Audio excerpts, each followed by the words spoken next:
Je rappelle. Que vous l'aimiez, que vous l'aimiez pas, peu importe. 2. Pour nous, le sort de nos pays ne va pas se décider à Bruxelles, à Paris, à Washington ou à Londres. Ça se décidera à Bamako, à Ouagadougou, à Niamey, etc. Vous savez que quand on est dans une union, ça veut dire qu'il y a même un pacte de non-agression. On ne peut pas se lever, c'est vrai, même si un chef d'État est renversé, se lever un matin pour dire qu'on va attaquer un pays pour la CEDEAO qui, depuis 20 ans, a une force en attente qui est toujours en attente. Ça veut dire, en réalité, ce sont des acteurs extérieurs à la région qui dictent leur volonté à la CEDEAO. Je suis désolé de dire, même l'Union européenne a soutenu cette décision de la CEDEAO d'attaquer un pays souverain qui lutte depuis 10 ans contre le terrorisme. Ses frontières sont fermées. Quand vous attaquez le Niger, mais vous attaquez une armée, mais vous libérez les terroristes. Ils vont aller où? Au Mali, au Burkina, partout. Donc, à partir de ce moment, on s'est dit que cette organisation commence à être dangereuse pour nous. Non seulement on punit nos populations, mais le fait d'être membre peut même t'amener à ce qu'on attaque le pays. Donc, c'est là que le Mali et le Burkina ont décidé que si la CEDEAO attaque le Niger, mais nous, qui considèrent que nous, on est entré en guerre contre l'organisation. Je pense que c'est notre réponse qui a d'ailleurs dissuadé. En définitive, les gens ont commencé à comprendre que bon, Niamey, ça ne sera pas une promenade de santé. On va faire face à 3 armées qui sont en guerre depuis 10 ans. Que vous l'aimez, que vous l'aimiez pas, peu importe. Pour nous, le sort de nos pays ne va pas se décider à Bruxelles, à Paris, à Washington ou à Londres. Il se décidera à Bamako, à Ouagadougou, à Niamey. Depuis bientôt 3 ans, ils ont fait un choix.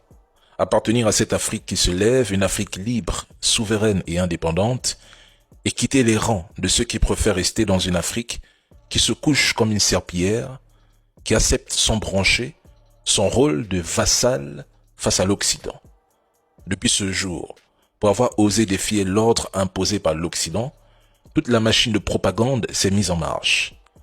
Et comme le disait Anne-Sophie Havé, ils n'ont même plus besoin de faire le sale boulot en Afrique.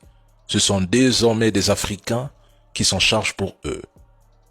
Ce sont les mêmes qui encourageaient la guerre contre l'AES, les mêmes qui prédisaient l'échec de cette alliance dès 2023, les mêmes qui qualifiaient ces pays d'instables, d'ingouvernables et de pauvres, qui reviennent par la petite porte pour intensifier leur coopération avec ces mêmes États. D'autres reconnaissent désormais l'AES comme une réalité géopolitique alors qu'hier encore, ils misaient sur son effondrement rapide et sa dislocation. Mon cher Mali, plusieurs villes frappées simultanément, ok. Des opérations préparées et coordonnées depuis longtemps, ok. Mais il n'y a aucune honte à être attaqué par une coalition de pays ou par des traîtres de l'intérieur qui facilitent et financent les terreaux. Des ennemis de notre souveraineté ont mobilisé des moyens immenses pour tenter de briser notre élan et mettre la Confédération à genoux en frappant le Mali. Et pourtant, malgré leur mobilisation, leur longue préparation, le financement, les armes, les mercenaires mobilisés, le Mali tient. Bamako, le cœur de la République, n'est pas tombé. Katia a été reprise par les FAMA après une contre-offensive violente. Les autres villes résisteront. Comme l'a affirmé hier le président Assimi Goïta, la traque continue jusqu'à la neutralisation complète des terreaux. Aucune ville ne sera sous contrôle terreau. Le Mali est un pays blessé, mais un pays qui refuse de plier. Contrairement aux campagnes d'intoxication et aux rumeurs propagées partout, les FAMA, avec l'appui de l'Africacor et du peuple, mènent déjà des frappes aériennes contre les positions terreau. Des centaines sont éliminées. La riposte est en marche, elle sera longue, elle sera difficile, mais elle est lancée.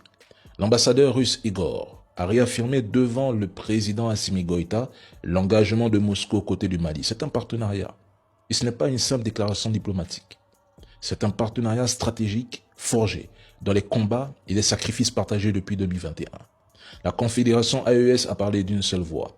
Son président, le capitaine Ibrahim Traoré, a salué le courage extraordinaire des FAMA et réaffirmé la solidarité totale, inconditionnelle et formelle des peuples du Sahel. La force unifiée est désormais déployée.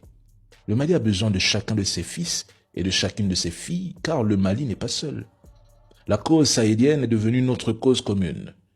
Ils voulaient voir tomber le Mali, ils rêvaient d'annoncer la fin de l'AES, la fin du partenariat russe qui les hante, la fin du rêve souverainiste africain. Ils sont déçus, très déçus. Le Mali est encore debout, l'AES est encore debout, le Sahel est encore debout, et le peuple, lui aussi, est toujours debout.